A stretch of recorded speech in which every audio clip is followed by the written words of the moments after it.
Once again, good morning to all. Hope you will be fine. By the way, गलती से streaming आज की history की हो गई, जबकि हम कायदे से पॉलिटी करना चाहते हैं, पर कोई बात नहीं। आज हिस्ट्री पढ़ लीजिए, कल परसों तरसों फ्राइडे सैटरडे संडे हम पॉलिटी पढ़ लेंगे, नो डाउट। चलिए लेट्स शुरुआत करते हैं बेटा।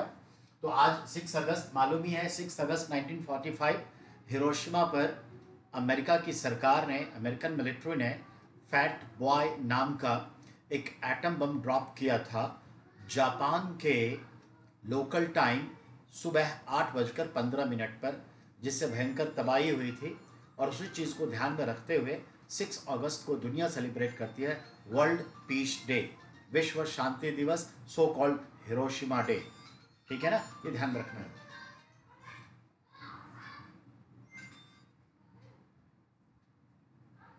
तो वर्ल्ड पीस डे के रूप में हम सेलिब्रेट करते हैं, तो ये ध्यान में रखना है। दूसरी बातों पर चले अब आगे हम, तो उस पर गौर फरमाए कि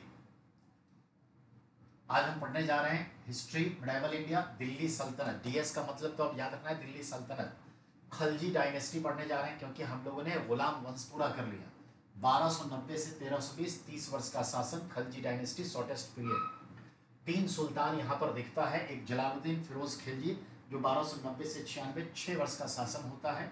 फिर अलाउद्दीन खिलजी 1296 से 1320, 20 वर्ष का शासन होता है। और मुबारक खिलजी बचे हुए 4 वर्ष का शासन करता है, और ये 4 वर्ष। In that respect there are 3।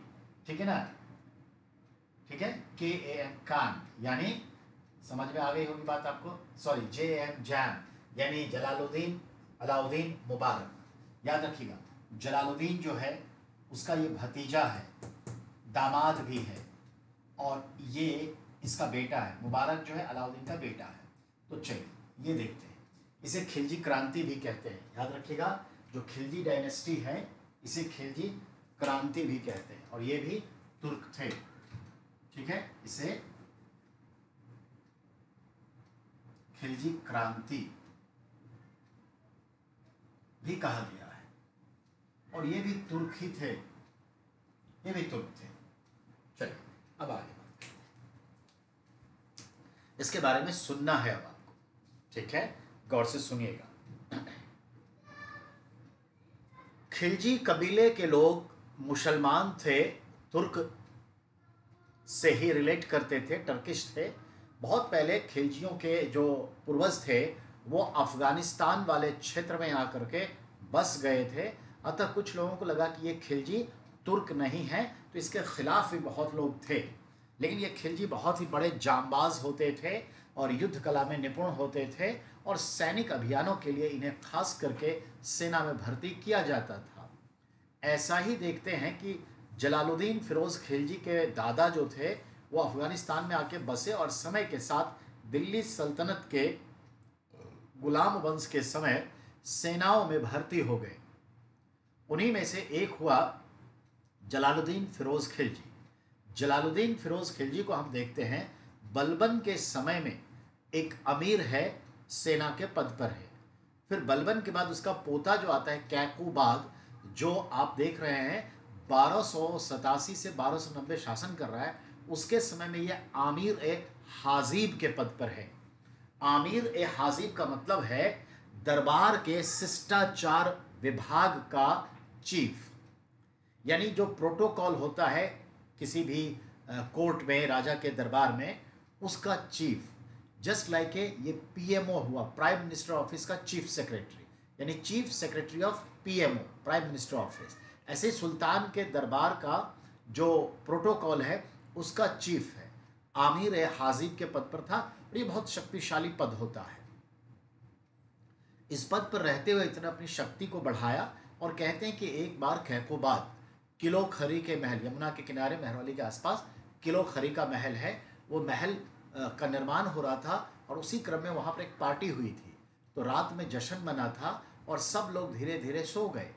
जो कुछ भी जांबाज बचे हुए थे, बॉडीगार्ड्स कैकूबाद के बॉडीगार्ड्स जो कुछ थे वो तो थे ही, और बहुत लोगों को अमीर हाजिब, चूँकि वो महल का सब कुछ देखने वाला है, सबको छुट्टी दे दिया कि अब जाओ, पार्टी शार्टी हो गई, जाओ।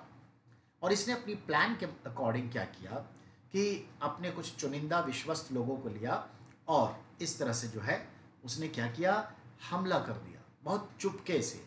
महल में तमाम लोगों को वन बाय वन चाकू से मार मार के, जैसे आजकल देखते हैं हमारा ब्लैक कैट कमांडो है ना, ठीक है, तो उस तरह एनएसजी की तरह काम किया वो और मार दिया। मारने के बाद छत पर गया और सुल्तान पूछा कि ये शोर शराबा क्या हो रहा है। तो उसने कहा कि जहाँ पना कुछ घोड़े खुल गए हैं, उसे पकड़ने की कवायद यानी कोशिश हो रही है, उसी का ये शोर शराबा है। जबकि वो सबको मारते हुए ऊपर आ गया और इसने जो है सुल्तान के सीने में ये जलालुद्दीन खंजर उतार दिया और इसकी लाश को मारकर किले के बाहर जमी पर फेंक दिया। इस तरह से कैकुबाद का अंत हुआ और जलालुद्दीन फिरोज खिलजी खुद जो है सुल्तान डिक्लेयर किया। सुल्तान डिक्लेयर किया और ध्यान रहे उसने कहा ये सब काम मैं ऐसा क्यों किया, मारा नहीं, लेकिन बाद में पता चल ही गया। तो उसने कहा कि मैं मुसलमानों के हित के लिए, दिल्ली सल्तनत की रक्षा के लिए ये काम मजबूरी में किया। मुझे खुद बलबन के मैं अधीन रहा हूँ, वो हमारे आका रहे हैं और उनके सामने तो हम कभी नहीं, पर जब देखा कि सल्तनत बचेगी नहीं तो रहेगा क्या, तो मुसलमान भी नहीं रहेंगे, इस ख्याल से हमने जो है इसे मार दिया। और बलबन के गद्दी पर बैठता भी नहीं था सिंहासन पर, तो ड्रामा किया। तो बहुत सारे लोग धीरे धीरे समझ गए कि खलजी भी तुर्क है और देश हित में, मुसलमानों के हित में अच्छा किया, तो चलो जी आओ, और सब लोग बुला करके इसको बैठाए। तब जाके 1 महीने बाद वो बलबन की गद्दी पर बैठा। बोलता है कि मुझे हिम्मत नहीं हो रही है बलबन की गद्दी पर मैं कैसे बैठूं, जो मैं उनका एक तरह से गुलाम रहा, सेवक रहा। फिर चलिए जो भी हुआ वो हुआ। खलजी जो थे तुर्क थे, ये क्लियर हो गया।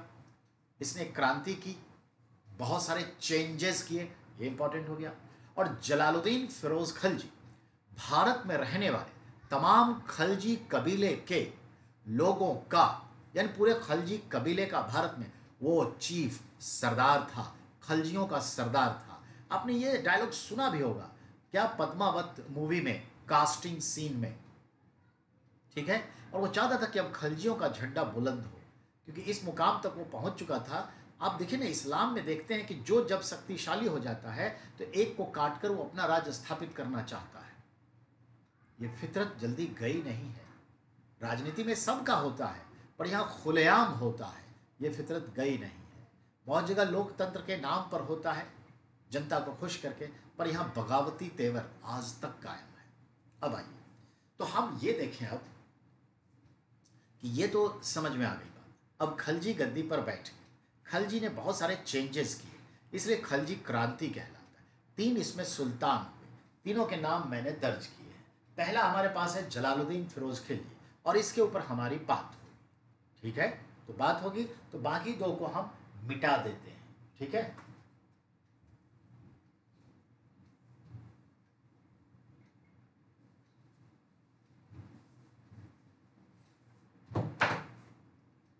तो पहले मैंने कहा ये तुर्क था, खलजी कबीले का सरदार था, कैकुबाद की हत्या करके गद्दी प्राप्त किया, और वो भी उम्र क्या थी, 72 वर्ष की उम्र में। तब उसकी उम्र 72 ईयर्स थी। बुढ़ापे में भी महत्वाकांक्षा जाग गई थी, ये याद रखने की चीज़ है। 72 साल की पूछ चुका है ये क्वेश्चन।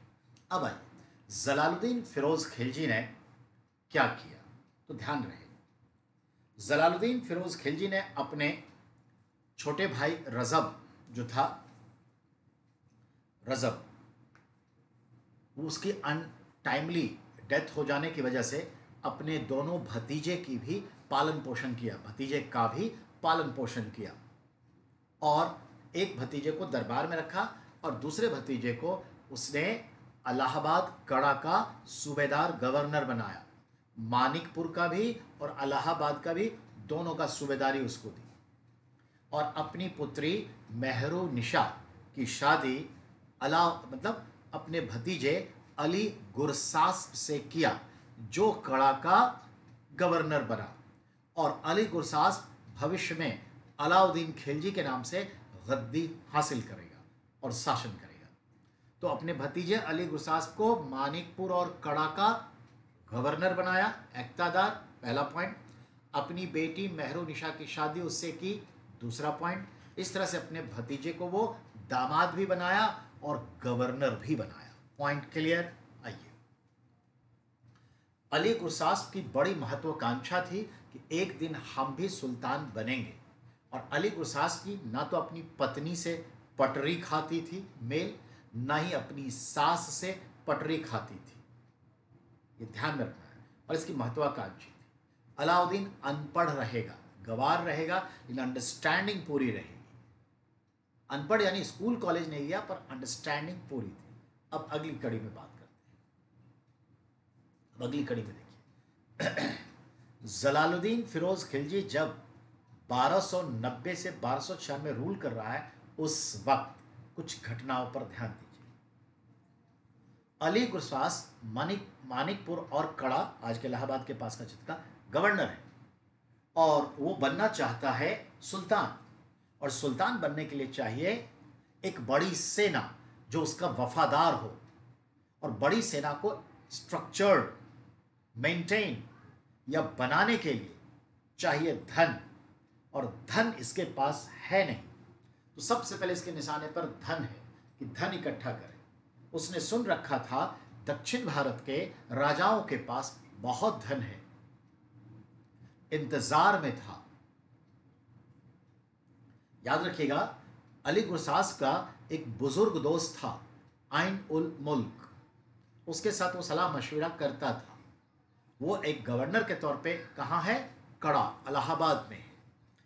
और जब उसे पता चला महाराष्ट्र के देवगिरी क्षेत्र का, देवगिरी का यादव वंश का राजा रामचंद्र राय का बेटा शंकर वारंगल के राजा काकतीय वंश के रुद्र प्रताप देव या प्रताप रुद्रदेव के साथ लड़ाई करने के लिए एक बड़ी संख्या में सेना को लेके और दक्षिण गया हुआ है।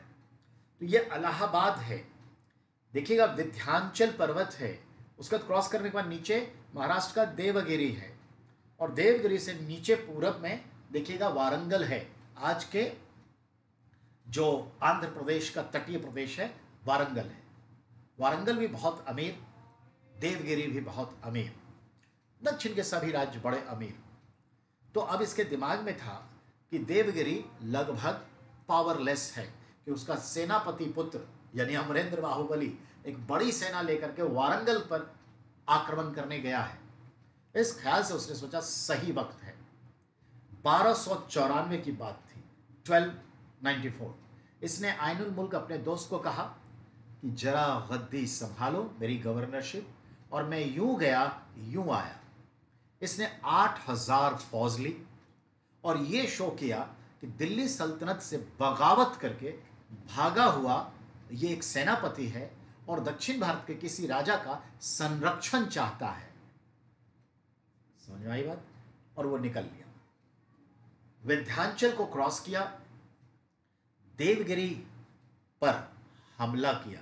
रास्ता उसको मिलता गया कि भाई संरक्षण की तलाश में है। देवगिरी के पास एक मैदान है लसूरा, लसूरा के मैदान में युद्ध हुआ। इस युद्ध में देखते हैं जीत हुई इसकी अली गुरसास की, और काफ़ी धन इसने रामचंद्र राय से वसूल किया। कहते हैं इतने सारे रेशम के थान, कपड़े, सूती के थान, चांदी, सोना, हीरे, जवाहरात, मुद्राएं, जो भी है ढो सका ढो लिया।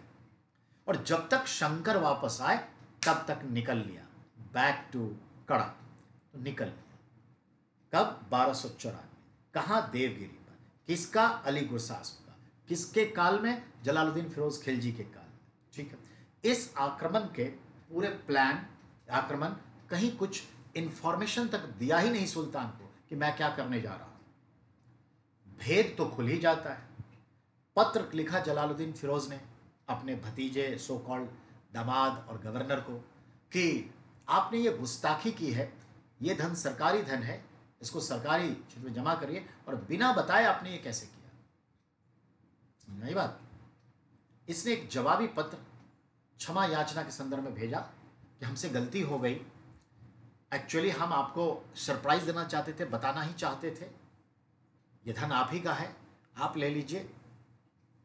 और रही बात, मुझे माफ़ी दे दीजिए, नहीं तो कहेंगे तो मैं ईरान में जाके बस जाऊंगा, देश निकाला दे दीजिए, मैं वहाँ बस जाऊंगा, हमसे गलती हो गई है, क्षमा कर दीजिए, धन आपका है, आके ले जाइए। उसको लगा कि दामाद है, भतीजा है और तलवारबाज है और हमारा यही एक सेनापति है जो पूरा इतना राज्य को कायम किया हुआ है, तो उसने माफ़ीनामा दे दिया और धन लेने के लिए कड़ा आ गया। इसने आमंत्रित किया था, पर ये बहुत हिसाब किताब से मैनेज करके रखा था। और मैनेजिंग करके देखिए जरा क्या किया। कड़ा में था तो जब सेना, और सेना के साथ तो चलता ही है सुल्तान, तो जब वो गंगा के तट के आसपास आने वाला था तभी मैसेज दिया कि मैं फिलहाल मानिकपुर आया हुआ हूं, प्लीज मानिकपुर आ जाइए, धन वहीं है। ठीक है जी। तो मानिकपुर की ओर टर्न ले लिया सुल्तान, और ये मानिकपुर पहुंचा हुआ था, और मानिकपुर में जहां पर इसकी कैंपिंग थी सही जगह था लड़ाई उड़ाई करने के ख्याल से। तो मानिकपुर में इसने क्या किया, पूरी प्लानिंग कर ली, और प्लानिंग के अकॉर्डिंग देखिए क्या होता है। जलालुद्दीन गंगा के उस पार है, पूरी सेना है। ये गुरसास्प कहता है मुझे डर लग रहा है, मैं सुसाइड कर लूंगा चाकू मार करके, आप सिर्फ आ जाइए ना कुछ बॉडीगार्ड्स के साथ, इतनी बड़ी सेना हमें डर लगता है। उसको लगा दामाद कहीं मर ना जाए डर से, सुसाइड कर ले, तो उसने अपनी तमाम सेना को छोड़ के कुछ जांबाजों के साथ गंगा के इस पार आ गया। गंगा के इस पार आया तो ध्यान रहे, इतिहासकार ने बड़ा अच्छा से लिखा है, जलालुद्दीन फिरोज खिलजी के एक पांव नाव पर ही थे और दूसरा पांव जमीन पर रखने, किनारे जमीन पर रखने ही वाला था कि अली गुरसास्प ने अपने एक सिपाही को इशारा किया, यानी फ्लैश, और उसने तलवार चलाया। वो इशारा जिसे किया गया, वो सिपाही का नाम था सलीम। सलीम ने तलवार चलाई, तलवार लगी तो सही पर गर्दन ना कटी, पीठ पे लगा, और हे दुष्ट अलाउद्दीन कहते हुए फिरोज खिलजी भागने की कोशिश किया, फिर से नाव पर पार करके निकलने। तब तक दूसरा वार हुआ और सिर कलम, जलालुद्दीन फिरोज खिलजी का सिर कलम कर दिया गया। अब अली गुरसास्प ने इसके सिर को भाले में डालकर मानिकपुर में 3 दिन तक हाथी पर बैठकर इंसान ने इसके सिर को घुमाया। क्या? शांति, peace, now I am the sultan, डराना वगैरह होता है, ये सब कर दिया। समझ में आई बात?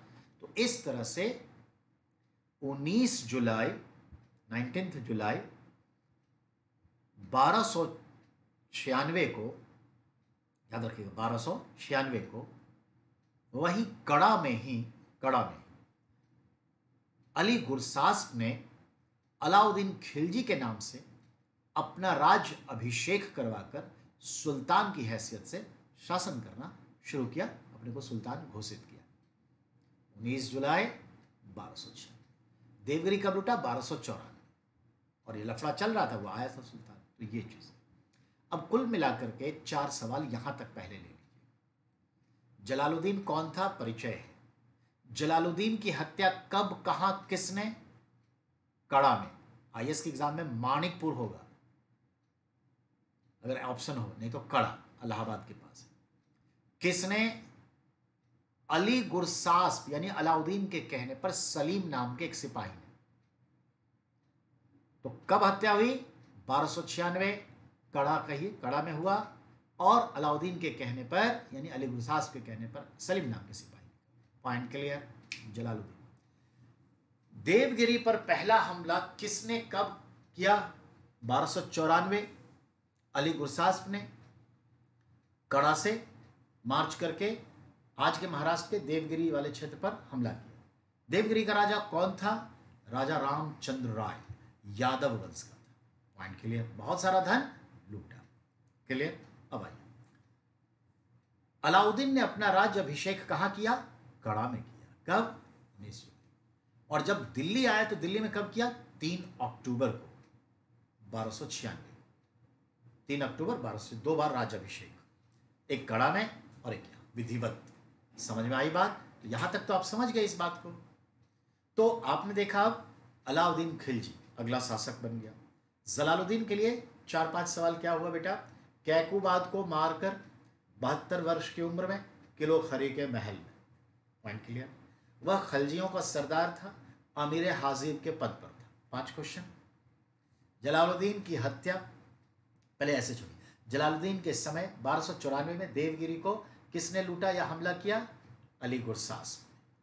जलालुद्दीन की हत्या कड़ा में 1296 में किसके द्वारा? सलीम नाम के एक सिपाही के द्वारा। किसके इशारे पर? अलाउद्दीन खिलजी के इशारे पर। 9 क्वेश्चंस हैं जलालुद्दीन के। बात खत्म, जाने दीजिए। अब नेक्स्ट में आइए अलाउद्दीन। हमारा अगला कैरेक्टर अलाउद्दीन है। याद रखिएगा जलालुद्दीन के बारे में जितना बताया हर एक सवाल है पूछेगा। तो ठीक है, ये तो समझ गए। अब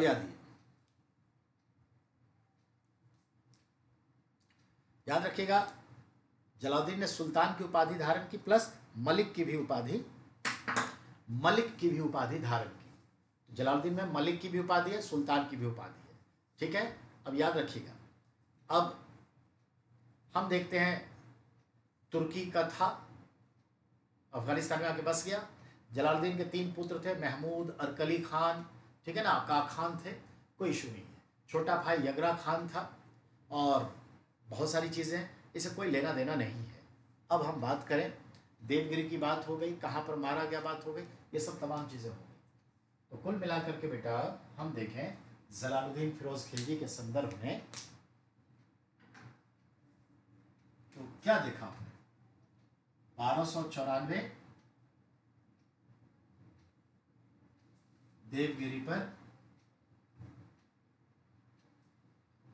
अली गुरसास यानी अलाउद्दीन खिलजी ने विंध्याचल को पार कर हमला किया राजा यादव वंश का रामचंद्र राय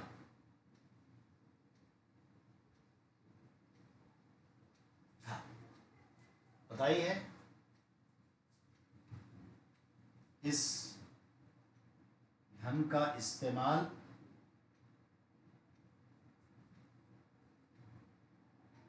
अली ने सुल्तान बनने हेतु किया। लोगों में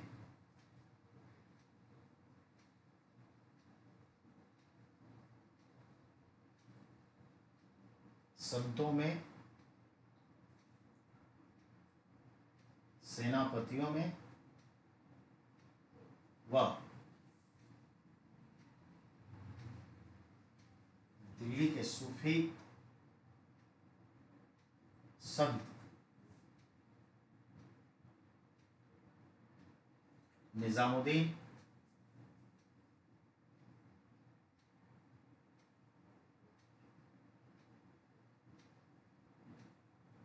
औलिया को भेंट किया।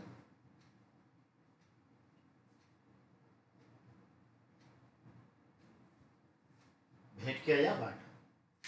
पूछेगा अलाउद्दीन ने सुल्तान बनने के लिए कहां के धन का उपयोग किया? तो याद रख, कहां के धन का उपयोग किया? देवगिरी के धन से सुल्तान बना, क्योंकि अब इसके पास इतने धन आ गए कि इस धन को वो बांटा। बड़े बड़े सेनापतियों को, सेनाओं को, जितने सूफी संत साधु दरवेश थे उनको खुश किया। और दिल्ली जब पहुंचा तो दिल्ली आकर के बहुत सारा धन दिल्ली के सबसे बड़े सूफी संत शेख निजामुद्दीन औलिया को दिया कि लीजिए अपना दरबार चलाइए, बाबा राम रहीम बनिए। समझ आ रही है हमारी बात? बहुत पैसा राम रहीम को भी मिला था। बाबा राम रहीम उस टाइम में एक्चुअली क्या था, निजामुद्दीन औलिया पहुंचे हुए संत थे और इनकी बात सभी लोग मानते, इनके लाखों फॉलोअर्स थे और वो जो कह देंगे, जिसको रिकॉग्नाइज कर देंगे, जनता उसे मान लेगी। अगर बाबा राम रहीम ने कह दिया डेरा सिरसा वाले, कि बीजेपी को वोट जाएगा, फलाने एमपी को वोट दो, तो उनके 4-5 करोड़ फॉलोअर्स उन्हीं को वोट देंगे। और उस 4-5 करोड़ वोट्स दिलाने के लिए अगर 5 करोड़ रुपए बाबा के आश्रम को डोनेट किया जाए तो क्या बुरा है? राजनीतिक ख्याल से सोचिए। तो यही वो धन दिया और उससे रिकॉग्नाइजेशन किया, उसने आशीर्वाद दिया, तुम ही सुल्तान। फिर कौन बगावत कर देगा? दरवेश की बात तो मानी जाती है। आज भी देखते हैं हमारे साधु सन्यासियों के समक्ष कैसे हमारे प्रधानमंत्री जी सब लोग नमन किए। अच्छा, ये श्रद्धा की बात है, पर किए ना, क्योंकि सबसे बाद में क्या आता है? धर्म। याद रखिएगा, देश बहुत छोटी चीज है, धर्म सबसे बड़ा संगठन है इस पृथ्वी लोक का। और जिस धर्म की जितनी फिनेंशियल ताकत होगी, जितने उसके पास संसाधन होंगे, वो उतना ताकतवर होगा। तो सब धर्म की लड़ाई होती है और धर्म से जुड़ा होता है विचार। तो विचारधाराओं की लड़ाई यानी धर्म की लड़ाई होती है, ये ध्यान में रखिए। राष्ट्रवाद ये सब छोटी चीजें हो जाती हैं समय के साथ, धर्म सबसे बड़ी चीज है। ठीक है।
तो बेटा उस टाइम में निजामुद्दीन औलिया से आशीर्वाद ले लेना यानी रिकॉग्नाइजेशन, बिल्कुल।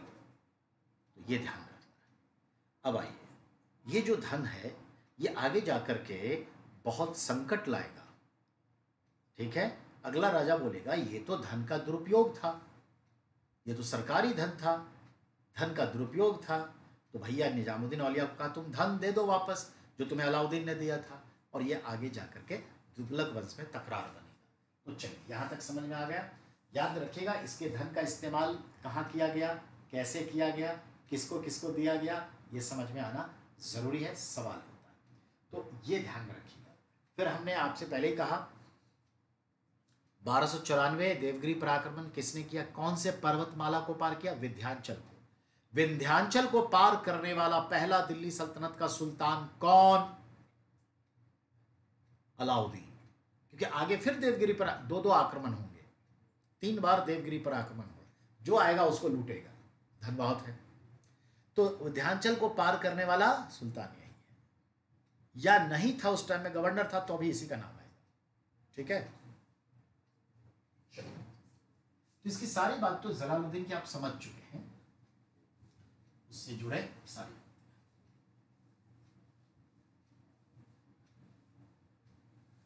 अब हम बात करें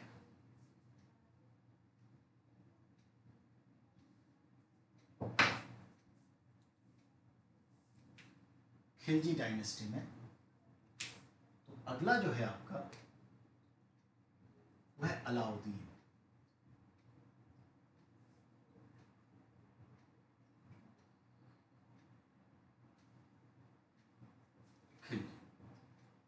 और इसको देखा जाए तो हम क्या कहेंगे बेटा?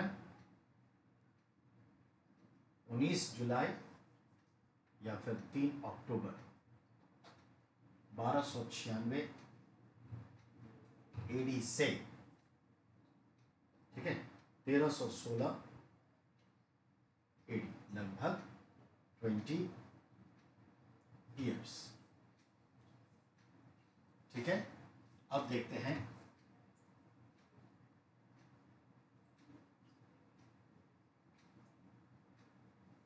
राज्याभिषेक कड़ा इलाहाबाद कब? 19 जुलाई 1296। फिर राज्याभिषेक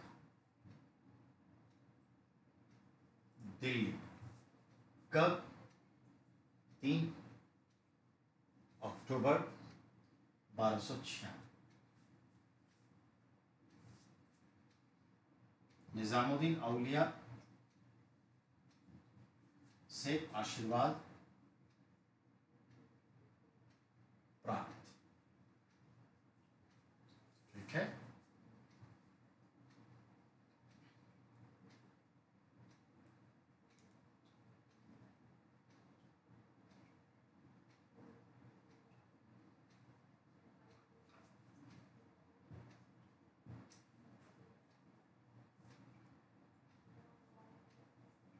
बेटा नेक्स्ट पर आ जाइए, जो नेक्स्ट है उस पर बात करें। खिलजी डायनेस्टी में सेकंड है अलाउद्दीन खिलजी, इसी का नाम है अली गुरशास। बताया था ना, जब गद्दी पर बैठा तो अलाउद्दीन खिलजी के नाम से, वैसे अली गुरशास। 19 जुलाई को इसने अपना राज अभिषेक करवाया, 19 जुलाई 1296 इलाहाबाद कड़ा में। जब दिल्ली पहुंचा तो दिल्ली में 3 अक्टूबर 1296 को राज्याभिषेक करवाया। याद रखिए, लगभग 20 वर्षों का शासन रहा, 2 बार राज्याभिषेक है, पहला कड़ा फिर दिल्ली में। अब आइए, अली गुरशास को ही आप अलाउद्दीन खिलजी कहते हैं। तो आपसे पूछेगा वह कौन दिल्ली का सुल्तान था जो अलाउद्दीन खिलजी के नाम से गद्दी पर बैठा? उसमें 4 ऑप्शंस आ जाएंगे, उसमें एक अली गुरशास होगा। अली गुरशास किस नाम से दिल्ली सल्तनत का शासक बना? अलाउद्दीन खिलजी के नाम से। अलाउद्दीन खिलजी कौन था? जलालुद्दीन का भतीजा था, दामाद भी था, और उसका एक गवर्नर था कड़ा का। ठीक, अब आइए, इसने धन किस किस को दिया? क्लियर हो गया। धन का उपयोग कहाँ किया? अपने हिसाब से उपयोग कहीं कहाँ किया? सुल्तान बनने के लिए। इसका आशीर्वाद प्राप्त हुआ। जब सुल्तान बना तो इसने जो है जितने भी इसके साले साहब थे, सो कॉल्ड, वो भाई भी हो जाएगा और साला भी हो जाएगा, शादी इस तरह से है तो जितने साले साहब थे जो खतरा थे भविष्य के लिए कि सुल्तान के लिए, तो उन सबको इसने मरवा दिया, किसी को नहीं छोड़ा। इसकी जो चचेरी बहन थी, रूह परवर आगा नहीं, उसका नाम था, नाम याद नहीं है। इसकी जो बहन थी वो एक बार जब ये सोया हुआ था तो इसको मरवाने की कोशिश की, लेकिन ये बच गया, पर उसका एक आंख डैमेज हो गया अलाउद्दीन का। उसको इतना गुस्सा आया कि अपनी उस बहन का आंख ही निकलवा दी, अंधे करवा दी। अब लेते रहो। तो ये है अलाउद्दीन, बहुत ही क्रूएल। अब अलाउद्दीन के बारे में जानना जरूरी है, ध्यान से सुनिए। अलाउद्दीन खिलजी का संदर्भ जो है, याद रखिएगा, यह ऐसा शासक हुआ जो अपने राजनीतिक कार्यों में धर्म का हस्तक्षेप बर्दाश्त नहीं करता, इसलिए इसको सेकुलर सुल्तान, धर्मनिरपेक्ष सुल्तान, ऐसा सुल्तान जो राजनीतिक मामलों में धर्म का हस्तक्षेप पसंद नहीं करता, ये वही है। ये अपने महल के छत पर खाना खा के रात में टहल रहा है तो अपने दोस्त मुगुशुद्दीन, जो दिल्ली के इलाके का कोतवाल भी उसको बनाया गया, सुपरिटेंडेंट ऑफ पुलिस कोतवाल बनाया गया, उसके साथ बातचीत कर रहा है। तो वो कोतवाल कह रहा है कि इस्लामिक स्कॉलर्स, उलेमा लोग कहते हैं कि सुल्तान इतने ताकतवर हैं, अपने ताकत का इस्तेमाल इस्लामीकरण को बढ़ाने के लिए क्यों नहीं करते? ये कहता है कि देखो, मैं अनपढ़ हूं, मैं स्कूल कॉलेज नहीं गया, मैंने कुरान नहीं पढ़ी, हदीस नहीं पढ़ा, मुझे जो राज कार्य में ठीक लगता है उसे मैं करता हूं, चाहे कयामत के दिन अल्लाह हमें जो भी सजा दे, मेरा जो कुछ भी हो, हमें उसकी परवाह नहीं, मैं जनता के हित में काम करता हूं। In the welfare of peoples I am doing my politics, I am not want to be any interfere of religious matters in political administration. Whatever written in Quran Sharif and Hadith, I have no idea because I'm illiterate. I never read it. What will happen at the time of Qayamat? I am totally ignored. तो ये चीजें हैं, इसलिए इसको कहते हैं धर्म निरपेक्ष सुल्तान, पंथ निरपेक्ष सुल्तान। बताया ये हॉट क्वेश्चन है इसका। अब आगे आइए, अब देखिए ये क्या क्या करेगा। इसने आते ही देखिए कुछ चेंजेस किया। सबसे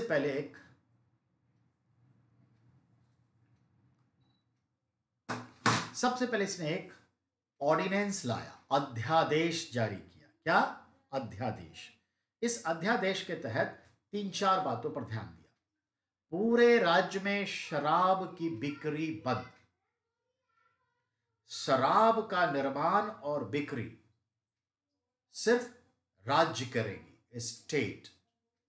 दूसरा पॉइंट, शराब सार्वजनिक स्थानों पर पीना बंद, क्योंकि इसी से विद्रोही तैयार होते हैं। तीसरा, जितने भी खुद मुकद्दम चौधरी, राणा, ठाकुर सब हैं, जो बड़े बड़े जमींदार जो इनको रेवेन्यू कलेक्ट करके देते हैं गांव से, उन सभी की शक्तियों में कमी। अरबी घोड़े नहीं चढ़ सकता, पान चबाना नहीं होगा दरबार में आएगा तो। ये आपस में अपनी ही इच्छा से अपनी बेटियों की शादी अपने समूहों में नहीं करेंगे, सुल्तान से परमिशन लेंगे, लॉर्ड डलहौजी। ठीक है, और क्या? अब वो सभी लोग जो विशेष दर्जे के लोग हैं, राणा, रौकत, बड़े बड़े जमींदार, उनको भी अपनी जमीन पर जो है रेवेन्यू पे करना होगा, मालगुजारी देनी होगी। ये सब लागू कर दिया। ठीक है, तो याद करिए, इसको कहते हैं अध्यादेश। तो 4 अध्यादेश किसने लाया? अब दूसरा है, इसने भूराजस्व, जिसे खराज कहते थे, इसके रेट को, दर को, जो लगभग 40% था, बढ़ाकर 50% कर दिया, अप टू 50%। लेकिन कहा कि इसे अब हम 50% लेंगे, लेकिन अनाज के रूप में आपसे नहीं लेंगे। मान लीजिए एक किसान के खेत में रबी फसल गेहूं हुआ, और गेहूं कुल उसके 1 एकड़ की जमीन में मान लेते हैं 100 किलो हुआ, 100 किलो का 50 किलो गेहूं हुआ सुल्तान का, राज्य का रेवेन्यू। लेकिन वो गेहूं नहीं लेगा 50 किलो। अब वो व्यापारी आएगा और जो दाम फिक्स है उस पर वो गेहूं खरीद लेगा। ठीक है, गेहूं खरीदेगा तो गेहूं खरीद के जो पैसा मिलेगा वो पैसा लेगा। समझ में आई बात? तो ये चीजें कैश में लेता था। सिर्फ 2 जगह, कड़ा और राजस्थान के पास एक जगह है बेटा, झाइन। कड़ा और झाइन में जो टैक्स था मालगुजारी, वो कैश में नहीं, अनाज में लेता। रेस्ट ऑफ इंडिया जहां तक उसका राज था, वहां पर वो कैश में लैंड रेवेन्यू कलेक्ट करता था, अप टू 50%। एक पॉइंट क्लियर? चलिए, ये हो गया आपका। इसने 2 नए टैक्स लगाए। देखिए, जजिया, जकात, खराज, खुम्श, ये 4 चले आ रहे थे। 2 नए टैक्स जो, एक लिखा ग्रेजिंग टैक्स, चराई कर। जब आप अपने दुधारू पशुओं को ऐसे चारागाह पे, जमीन पे चराते हैं जो सरकार की है, राज्य का है, उस पर आपको दुधारू पशुओं पर एक छोटा सा शुल्क देना पड़ेगा, tax, known as grazing tax, चराई कर। तो इसको कहा गया चराई कर, दुधारू पशुओं पर, सरकारी चारागाह में चराने पर। दूसरा लिखाया हाउस टैक्स, गृह कर। ये क्या? प्रत्येक घर, जिसका अपना घर है, उनको एक टैक्स देना पड़ेगा। हाउस टैक्स आज भी म्युनिसिपैलिटी वसूलती है। ये दोनों टैक्स यही लगाया। इन दोनों टैक्स को हटाएगा फिरोज शाह तुगलक, समझे? और एक नया सिंचाई कर उसर लगा देगा, तो हटाएगा वो, लेकिन लागू इसने किया। चलिए, ये हो गई। इसने एक बरीद विभाग, यानी गुप्तचर विभाग की स्थापना की। याद रखिएगा, अलाउद्दीन ने एक गुप्तचर विभाग, स्पाई एजेंसी की स्थापना की। ठीक है, तो याद रखिएगा। तो दीवान ए बरीद, दीवान का मतलब यहां डिपार्टमेंट से है। तो दीवान ए बरीद यानी गुप्तचर विभाग की स्थापना अलाउद्दीन ने की। एस्टैब्लिश्ड ए सेंट्रल आर्मी, ठीक है, अपना एक डिपार्टमेंट बनाया, केंद्रीय सेना का विभाग। केंद्रीय सेना का गठन बलबन ने, केंद्रीय सैन्य विभाग उसे एक अब मंत्रालय बना दिया, वो अलाउद्दीन ने किया, जिसे कहा गया दीवान ए आरीज। दीवान ए आरीज यानी सैन्य विभाग, ये भी किया। 4,75,000 घुड़सवार रिक्रूट किए गए, भर्ती किए गए 4,75,000। क्यों? रिक्रूटमेंट में क्या प्रोसेस था, ध्यान से सुनिए। इसने घुड़सवारों की भर्ती, सेना की भर्ती के लिए जो रिक्रूटमेंट प्रोसेस बनाया, उसमें दो चीजों का इस्तेमाल किया, दाग और हुलिया व्यवस्था। दाग मतलब होता है चिन्ह, कोई भी प्रतीक चिन्ह लगाना। जैसे हम लोग सुई लेते हैं, चेचक का दाग लग जाता है। सेना में भर्ती होता है, उसका भी अपना होता है। और हमारे पुराने जमाने की स्त्रियां पुरुष अपना नाम बाह पे, छाती पे, इस जगह पे, इस जगह नहीं, इस जगह पे या इस जगह पे या इस जगह पे या छाती पे खुदवाते थे। ये अलग बात है कि करीना कपूर का नाम सैफ अली खान ने छाती पे गुदवाया था, टैटू। ये तो पुराने जमाने से अपने पति का नाम गुदवाया जाता था। हमारी दादी नानी भी ये की हुई है, पर वो प्यार नहीं, समर्पण था, और वही प्यार था। एक दूसरे का समर्पण, दूसरे के लिए ये प्यार है। यहां पर दिखावा ज्यादा है, तो ये चीज है। तो चलिए, तो कहने का मतलब, जो सेना के लिए घोड़े भर्ती होते, उन घोड़ों के पीठ पर एक दाग डाल दिया जाता था। ये हुआ दाग। ये घोड़ा सैन्य घोड़ा है। जैसे आज गौशाला के गाय को, सांड को दागा जाता है, बहुत सिंपल है। घोड़ा को दागा जाता है, कुत्ते को पहचान दी जाती है। सरकारी जो बड़े बड़े पेड़ हैं, सब पर नंबर लिख के पॉइंट किया जाता है, कॉमन सी बात है। केडी कैंपस और पैरामाउंट वाले अपने कुर्सी, टेबल, एसी सब पर स्टिकर और दाग चिपकाते थे कि ये भाई केडी कैंपस की संपत्ति है। अब आइए, हुलिया मतलब होता है चेहरा, फारसी शब्द हुलिया। तो सिपाही जब भर्ती होने आते तो पूरा उसका रिज्यूम एक तरह से तैयार था, बायोडाटा। हाइट क्या है, वेट क्या है, छाती की चौड़ाई क्या है, लंबाई क्या है, ऊंचाई क्या है, आंख का नाक मुंह कैसा है, किसके जैसा दिखता है, तिल का निशान है या नहीं है, ये सब चीजें, इसको कहते हैं हुलिया दर्ज करना। तो दाग और हुलिया व्यवस्था ये लेकर आया, जिसे आगे शेरशाह सूरी और बाद में अकबर भी कायम रखेगा। तो दाग और हुलिया व्यवस्था किसने लाया? इसी ने लाया। देखा आपने, ये सब चीजों की शुरुआत की। अब आइए, अब हम देखते हैं, इसका एक सेनापति अमीर है। अमीर मतलब रूलर क्लास, और वो सेनापति के पद पर है, और उसका नाम है जफर खान। जफर सुपारी नहीं, सनी देओल की पिक्चर का जफर खान। जफर खान बहुत जांबाज है। गुजरात में कई युद्ध लड़े, पंजाब में कई युद्ध लड़े, हमेशा विजयी हुआ, पर पांचवी बार मंगोल आक्रमण में वो मारा गया। जफर खान, जफर खान जो है, जब वो गुजरात विजय किया था, तो वहां पर एक गुलाम को उसने देखा, बड़ा ही अच्छा गुलाम था, और उस गुलाम को जफर खान ने खरीद लिया 1,000 दिनार में, और उसको एक निक नेम मिला, 1,000 दिनारी। उस गुलाम को निक नेम मिला 1,000 दिनारी, बिकॉज ही वॉज परचेस्ड इन 1,000 दिनार इन अहमदाबाद के बाजार में। उसका एक्चुअल नाम था मलिक काफूर। पद्मावत में देखा होगा ना मलिक काफूर को, तो एक्चुअल नाम था मलिक काफूर। और मलिक काफूर जो है, वह हिजरा था, इंच था, और ग्लैडिएटर था, तलवारबाज था।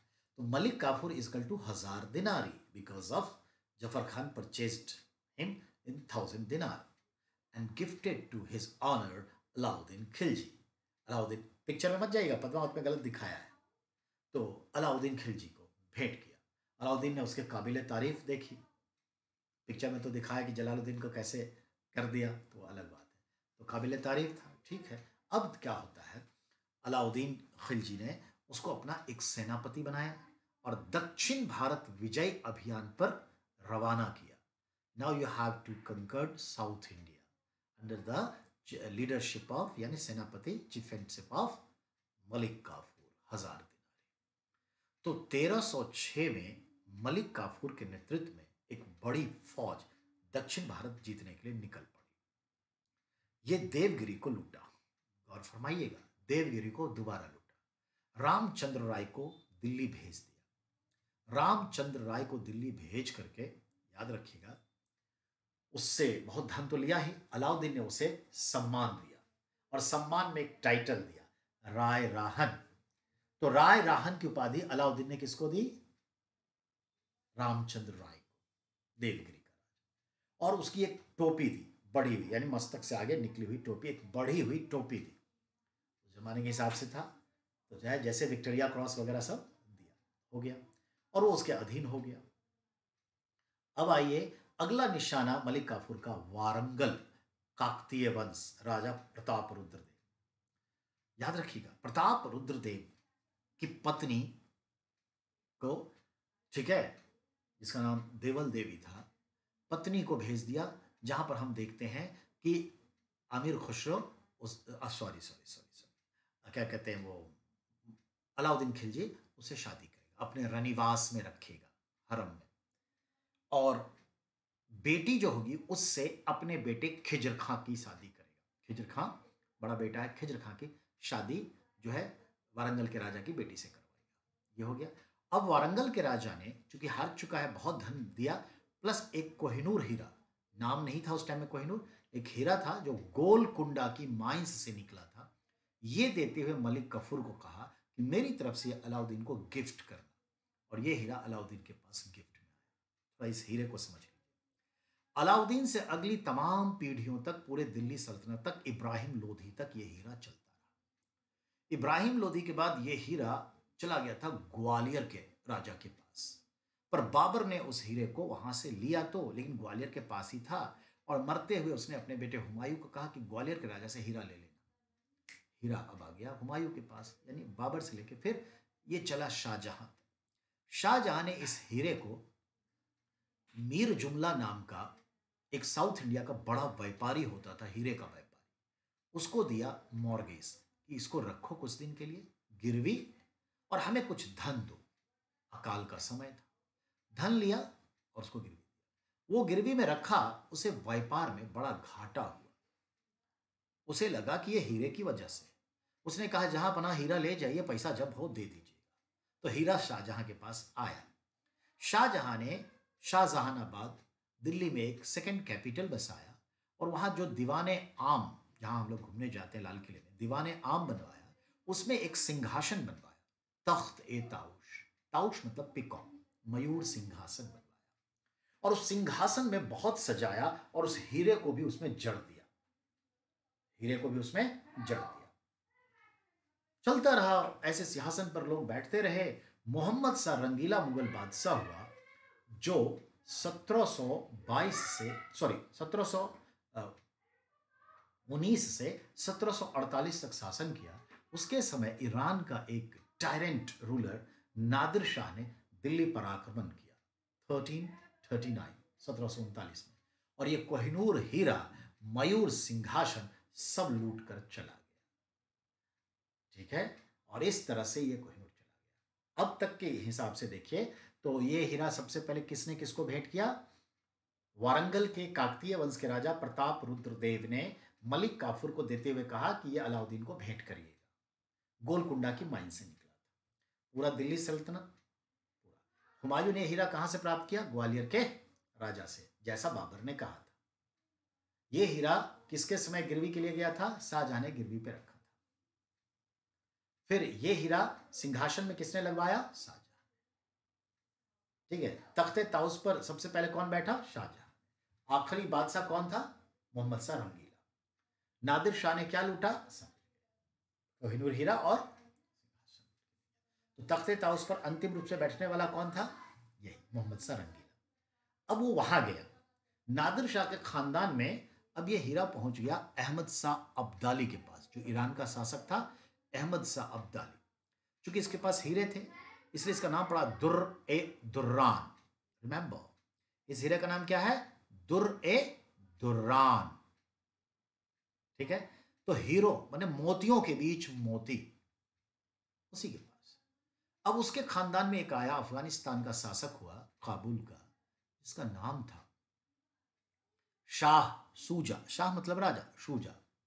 शाह सूजा 11 भाई था, बाकी सब उसके सौतेले थे और ये अकेली मां से था।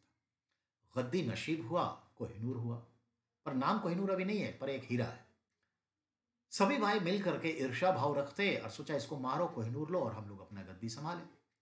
ये समझ के वो वहां से भाग निकला। भाग के सीधा आया कहां? लाहौर, पंजाब का कैपिटल। और पंजाब राज का राजा उस वक्त कौन था? महाराजा रंजीत सिंह, नोन एज शेर पंजाब। रंजीत सिंह के पास आया कब? 1822 में। कब? 1822। महाराजा रंजीत सिंह ने कहा हीरा दो, संरक्षण लो। तो उनको पेट्रोनेज दिया और हीरा ले लिया। तो 1822 में अब ये हीरा, ध्यान में रखिएगा, कहां आया? ध्यान में रखिएगा, ये हीरा आ गया कहां? यहां पर क्या कहते हैं, महाराजा रंजीत सिंह के पास। रंजीत सिंह मरे तो खड़क सिंह, खड़क सिंह तो शेर सिंह, शेर सिंह तो नौनिहाल सिंह, नौनिहाल सिंह तो दलीप सिंह। पंजाब का आखिरी राजा दलीप सिंह। 1849 डलहौजी ने पंजाब पर कब्जा कर लिया और इस 10 वर्षीय दलीप सिंह राजा से जबरदस्ती हीरा ले लिया और कहा गिफ्ट किया है। 10 वर्ष का राजा क्या आपको गिफ्ट करेगा, क्या उसकी समझ? ले लिया। और फिर 1853 में यह हीरा डलहौजी ने गिफ्ट किया क्वीन विक्टोरिया इंग्लैंड को। क्वीन विक्टोरिया की जो ताज हुआ करता था उसमें यह हीरा रहता था। समय बदला और क्वीन एलिजाबेथ सेकेंड जो आज है, 1990 के आसपास हीरे को ताज से निकाल करके इसको रख दी कहाँ? अपने जो सरकारी म्यूजियम है, बकिंगहम पैलेस का म्यूजियम, वहां रख दी। वहीं पर आज तक है। अब जरा सोचिए, इसका नाम कोहिनूर कब पड़ा? जब नादिर शाह आक्रमण करने आया और दिल्ली में आया तो ये हीरे को मोहम्मद सारंगीला ने छुपा लिया था अपनी पगड़ी के बीच में, टर्बन के अंदर। लड़ाइयां हुई, पगड़ी गिरी, हीरा झटक के गिरा, लाइटेंड हुआ। इसने कहा ओ कोह ए नूर। कोह मतलब पर्वत, माउंटेन, नूर मतलब प्रकाश। और ये पर्वत जैसा तो शेप होता ही है हीरे का, ठीक है ना। तो प्रकाश का पर्वत, कोह ए नूर, ये नादिर शाह ने नाम दिया। इस हीरे पर दावा ठोका कि किसका है, किसका है। तो इतना ही समझिए, हीरे पे दावा भारत सरकार ने अभी तक नहीं किया है, दलीप सिंह के खानदान ने किया हुआ है, भारत के कुछ एनजीओज किए हुए हैं, भारत सरकार ने नहीं किया है। क्योंकि एक प्रोटोकॉल है, उस प्रोटोकॉल में एक मोरल ऑब्लिगेशंस हैं कि अगर किसी भी देश ने उपनिवेशवाद के दौरान किसी अन्य देश की ऐसी संपत्ति को लूटा है जबरदस्ती, जो उसकी सांस्कृतिक पहचान है, उसे लौटा दे तो एक अच्छा विश्व बनेगा। तो इंग्लैंड ने बहुत सारे देशों की कुछ सोने की चीजें लौटाई है और ये तो काम मुझे गिफ्ट किया गया है, ये लौटाया नहीं है, ना लौटाएगा लगता है। तो ये चीजें भारत सरकार ने एक कमेटी बैठाई कि देखिए इस पर क्या हो सकता है, और कुछ है तो करेंगे, नहीं तो नहीं। तो ये बात है, पॉइंट क्लियर। चलिए अब आगे बात करें। तो कोहिनूर हीरा दिया, ये चीज है। अब होयसल राजवंश था मैसूर के पास। अब मलिक काफूर की सेना होयसल राजवंश आया, वहां पर भी खूब लूटपाट किया, बहुत धन, जितना धन इन दोनों जगह से हुआ उसका ज्यादा धन यहां मिला। अब उसके बाद वो चल रहा था रामेश्वरम की तरफ। ध्यान दें, अब वो मदुरई की ओर बढ़ ही रहा था कि मदुरई में दो सौतेले भाई जो पांड वंश के राज्य के लिए दावेदारी कर रहे थे, हमारा तो हमारा, सुंदर पांड, वीर पांड, दोनों भाई थे। तो सुंदर पांड आगे बढ़ के मलिक काफूर से मिल गया, जैसे पोरस के खिलाफ तक्षशिला का आम भी सिकंदर से मिल गया, और कहा कि मुझे आप मदद कर दीजिए सत्ता प्राप्ति में और हम आपको बहुत धन देंगे।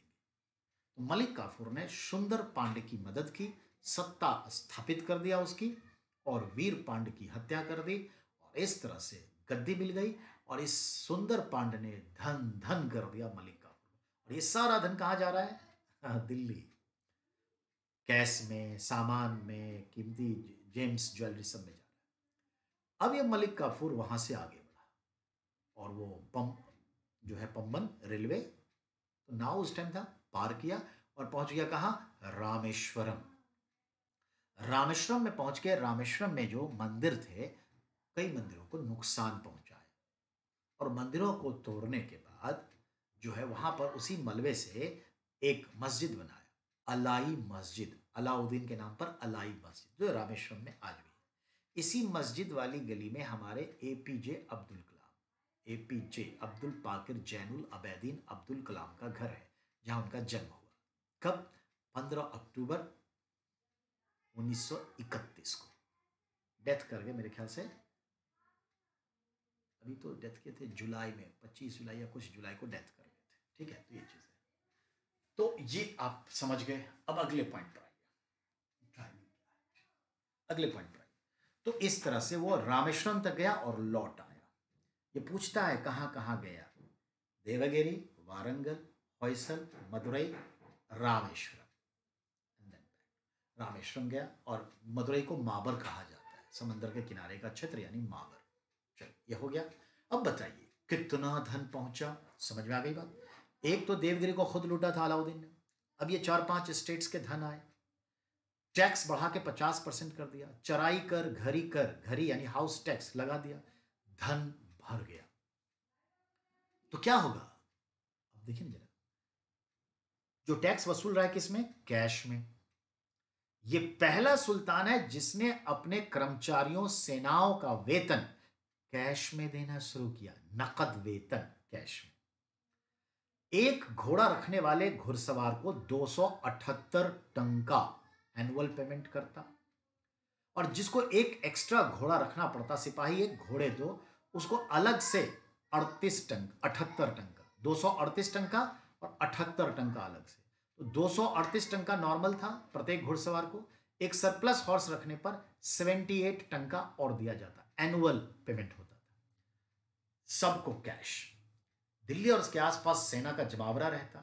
ये इतनी बड़ी सेना से चाह रहा था मध्य एशिया को जीत ले, पर इसके दोस्त आइन मुल्क ने कहा कि अभी ऐसा करना ठीक नहीं है, इसलिए पहले भारत को जीतो, दक्षिण भारत को जीतो, राजपूताना जीतो, गुजरात जीतो, तब सोचो मध्य एशिया का, फिलहाल नहीं। क्योंकि मध्य एशिया में जो भी फंसा आज तक, मैं तो देख रहा हूं 5,000 साल का इतिहास देख रहा हूं, कोई भी शांति स्थापित नहीं कर सका, आर्यंस से लेके अभी तक। तो मध्य एशिया बहुत खतरनाक चीज है। चलिए अब आगे बात करते हैं। तो आपने देखा कि ये सिचुएशन कायम हुआ। अब हम देखते हैं, इससे इतना धन आया कि इन्फ्लेशन, महंगाई, प्राइस राइजिंग हो गई। अब उसे कंट्रोल करना जरूरी है, क्योंकि प्राइस राइजिंग अगर हो गई तो ये बढ़ता ही जाएगा, घटेगा नहीं। सप्लाई लाइन, तो बढ़े वेतन घटा नहीं सकते, ये तो आप भी जानते हैं, इकोनॉमी का रूल है। तो क्या करें? कंट्रोल सिस्टम कर दें, सप्लाई लाइन को मजबूत कर दें और प्राइस फिक्स कर दें। बिल्कुल ये ठीक है। अब अलाउद्दीन मध्य मध्य विश्व वैश्विक इतिहास यानी पूरे विश्व इतिहास में मध्यकाल में अलाउद्दीन ऐसा शख्स था कि वह बाजार नियंत्रण प्रणाली लाने वाला विश्व का पहला और एकमात्र शासक बना रहा। तो मार्केट कंट्रोल सिस्टम, बाजार नियंत्रण प्रणाली, और दिल्ली में उसने एक बाजार बनाया जिसका नाम रखा, ठीक है, सराय ए अदल, सराय ए अदल। पहला, उसके लिए एक सुपरिटेंडेंट ऑफ मार्केट एस्टेब्लिश किया, एक पोस्ट का नाम दिया शहना ए मंडी। शहना मतलब दरोगा, इंस्पेक्टर यानी निरीक्षक, मंडी मतलब बाजार, उसी को कहते हैं दरोगा ए मंडी। तो ये पोस्ट क्रिएट हुआ। इनमें गुप्तचरों को रख दिया, गुप्तचर पता करते रहे बाजार में क्या चल रहा है, नहीं चल रहा है, व्यापारी लोग क्या काम कर रहे हैं, क्या हरकत कर रहे हैं, मिलावट कर रहे हैं, कम तौल रहे हैं, जो कुछ भी है, किसी को ठग तो नहीं रहे हैं, सप्लाई लाइन तंदुरुस्त हो, ये सब, कोई दाम तो नहीं बढ़ा रहा है, काला बाजारी तो नहीं कर रहा है। तो ये सब के लिए छोटे छोटे गुप्तचर, छोटे गुप्तचरों को मुनहियान कहते हैं, तो मुनहियान रख दिए। खुद इंस्पेक्ट करता, भेस बदल करके जाता, किसी बच्चे को भेज देता कि जाओ चीनी लेकर आओ, और किसी ने कम तौल दिया तो उतना मांस उसके शरीर से काट लिया जाता। इतना हार्ड एंड फास्ट, हर चीज का प्राइस तय कर दिया। 3 बाजार, इसके 3 अंग हुए, एक बाजार के 3 अंग हो गए। एक तो जहां पे पशु वगैरह बेचे जाते, घोड़े ओड़े, गधे, हाथी, ये सब। दूसरा वस्तु, जो इंसान खाता पीता पहनता उड़ता है, वस्तु का बाजार। और तीसरा बेटा, इंसान भी खरीदे बेचे जाते थे उस टाइम में, गुलामों का बाजार। ये गुलामों के भी तय थे, स्त्रियां भी बेची जाती थी। वह स्त्रियां जो सुंदर होती, अच्छी होती, जो सेक्स स्लेव के रूप में, कोई रखैल के रूप में, या कोई शादी ही करनी हो किसी को, या रखैल के रूप में, सेक्स स्लेव के रूप में रखती, ऐसी स्त्रियां भी होती। और जिसको घरेलू काम के लिए लाया जाता, वो भी स्त्रियां बिकती थी। युद्ध के लिए जो अच्छे घोड़े होते वो भी बिकते थे, और जो सामान ढोने वाले घोड़े टट्टू होते वो भी कम दामों में बिकते थे। हर चीज का प्राइस फिक्स था, ईच एंड एवरी आइटम।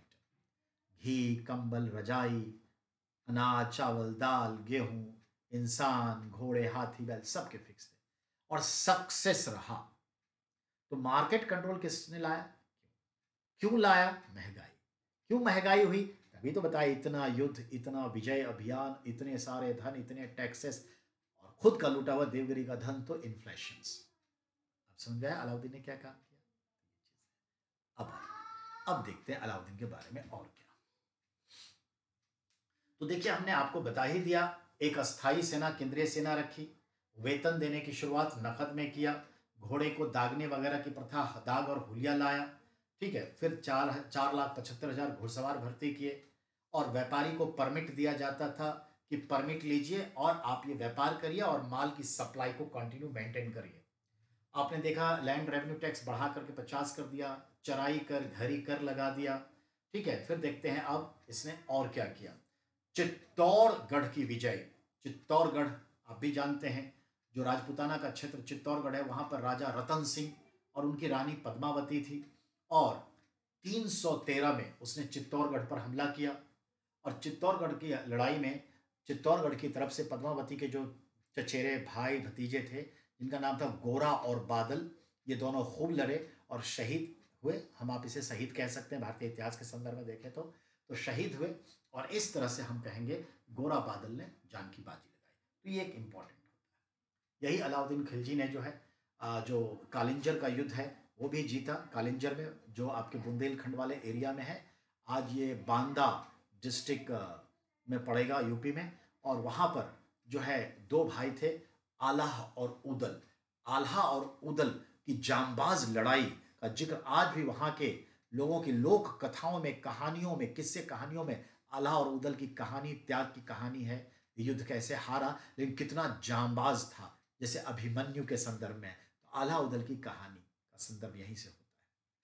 फिर देखते हैं, हमने चित्तौड़गढ़ को लूटा, ठीक है। रतन सिंह के साथ क्या हुआ आपको भी पता है। अब अगला है आपका जालौर।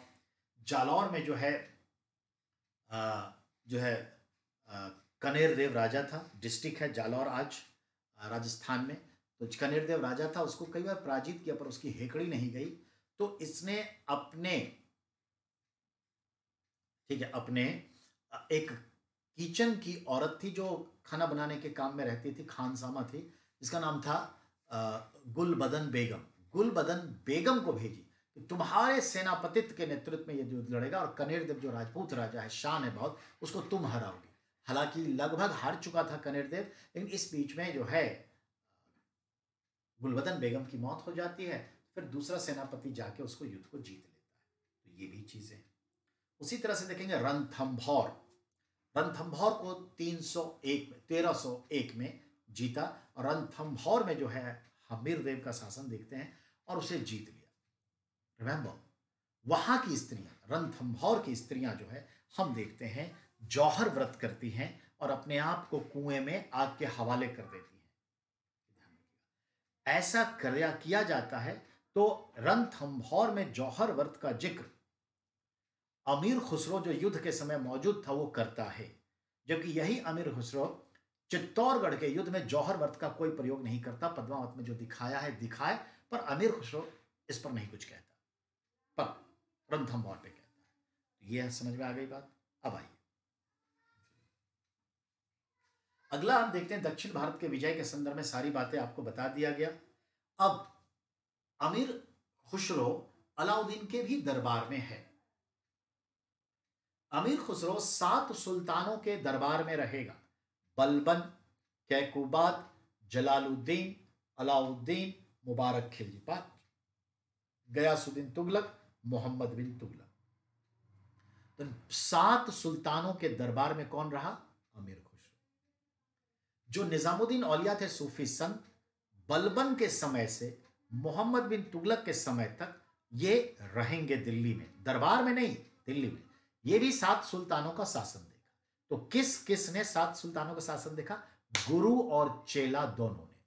निजामुद्दीन औलिया गुरु और उनका स्पिरिचुअल डिसाइपल, आध्यात्मिक शिष्य अमीर खुसरो, एक दरबार में रहते हुए, एक उस समय में रहते हुए, दोनों ने इन्हीं 7 सुल्तान का शासन देखा। बलबंटो, hot question.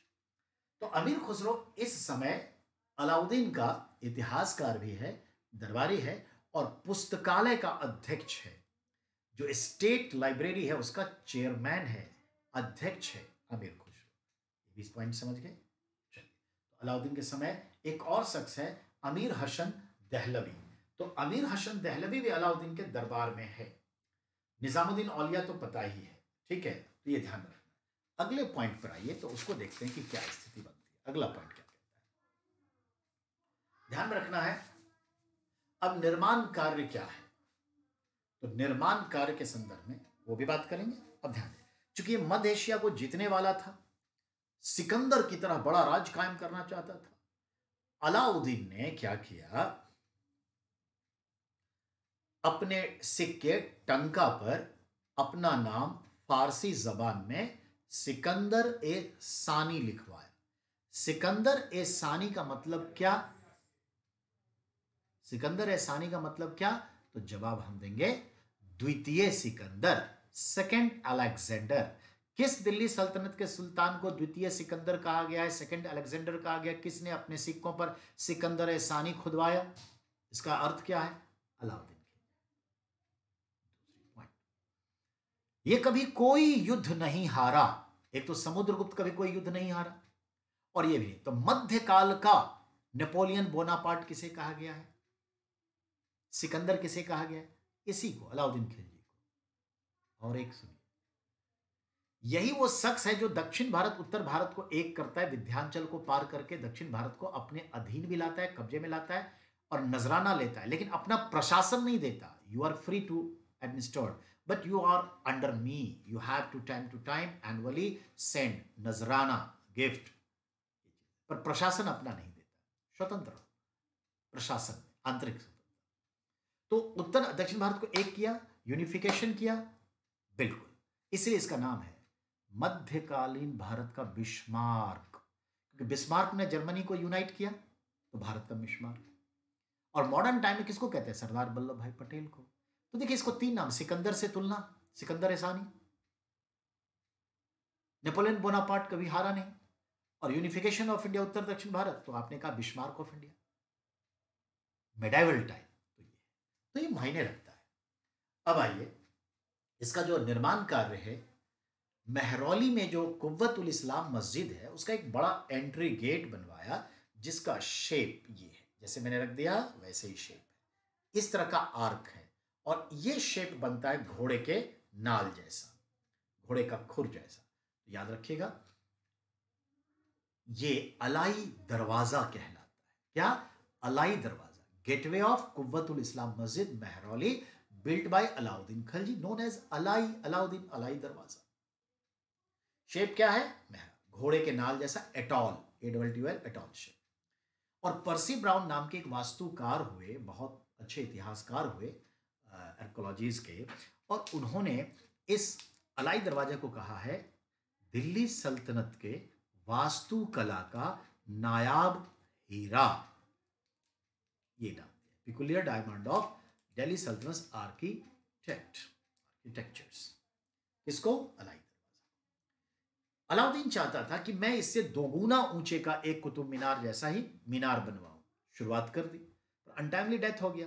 In that respect, Alauddin का जो मीनार शुरू हुआ, पहली मंजिल भी तैयार नहीं हुई, अधूरा है। आज उसे लोहे के रेलिंग से घेरा हुआ है, और बिल्कुल कुतुब मीनार के कैंपस से बाहर निकलिए नॉर्थ की ओर, तो घास के मैदान के बीचों बीच है। इसको कहते हैं अलाई मीनार, जो अधूरा रहा अलाउद्दीन के समय। ये हो गया अलाई दरवाजा, अलाई मीनार। और रामेश्वरम में एक अलाई मस्जिद बनी, ये हो गया।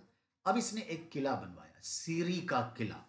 शाकेत है साउथ दिल्ली में, वहां पर एक किला है सीरी फोर्ट।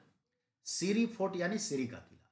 ये गैरिसन नगर था, एक्चुअली ये था, लेकिन गैरिशन, गैरिसन नगर क्या होता है, या गैरिशन छावनी नगर। जैसे आपका क्या है, नलिया बेस, अंबाला, चंडीगढ़, क्या कहते हैं, हिंडन नदी के पास, क्या नाम है उसका, बड़ा अच्छा नाम है, हिंडन एयरबेस, हिंडन। और एक बड़ा सा क्या है, मेरठ, आगरा कैंट, दिल्ली कैंट, ऐसी एक क्या बनाया, गैरिशन नगर, आयुध नगर बनाया, सैनिक छावनी नगर, वो किला भी था। तो सीरी फोर्ट इसने बनाया। हौज एक खास एक फार्म हाउस के रूप में डेवलप किया, जहां वाटर रिजर्वियर के साथ अपना आउटिंग आरामगाह बनाया कि कभी कभी जाके फार्म हाउस में रहेंगे। तो हौज एक खास इसी का बनाया हुआ है। पॉइंट क्लियर हो गया। तो ये इसका निर्माण कार्य है। और समय के साथ ये बीमार रहने लगा और डेथ कर गया। तो बीमार रहते हुए वो 1316 में मृत्यु को प्राप्त हुआ। तो एक तो ये देखा आपने। अब आइए, इसके बारे में और कुछ आपके पास फिलहाल नहीं है, पर अब आइए दूसरा। डायरिया हो गया था और 1 जनवरी 1316 को मर गया था, 1 जनवरी। ठीक है, अब आते हैं। अब इसका बेटा है मुबारक खिलजी। मुबारक खिलजी क्या काम किया, उस पर ध्यान दें।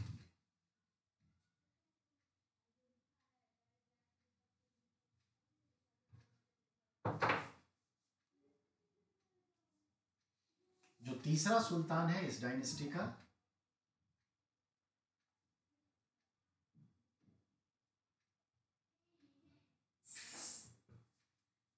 मुबारक खिलजी का समय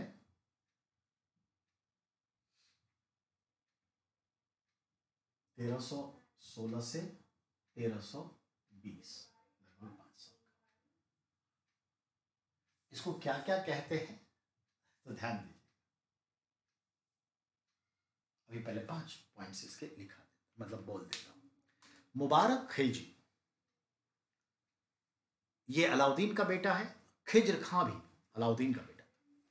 खिज्र खां जो है सबसे बड़ा बेटा था।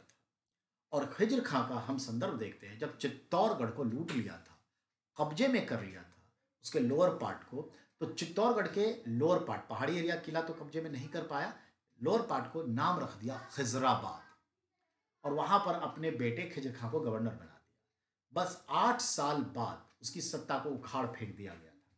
तो खिजराबाद चित्तौड़गढ़ का नाम रखा गया था। ये सोचनीय बात है। पॉइंट। अब आइए, मुबारक खिलजी का पालन पोषण अलाउद्दीन बड़े प्यार से मर्दों के अंदाज में कर रहा था।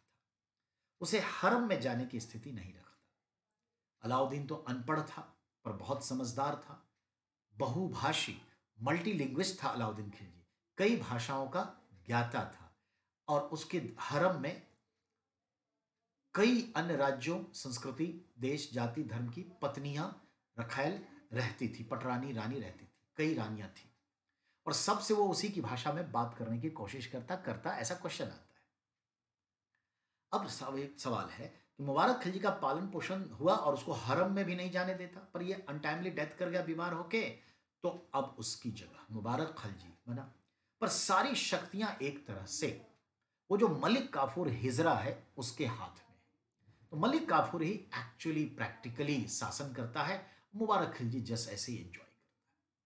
चूंकि वो बहुत दिनों से हरम से दूर रहा, स्त्रियों से दूर रहा, स्वाभाविक है अट्रैक्शन बढ़ेगा। मुबारक खिलजी देखिए क्या क्या करता है। सबसे पहले मुबारक खिलजी ने क्या किया, देवगिरी को फिर लुटवाया। तो देवगिरी तीसरी बार लूटा गया।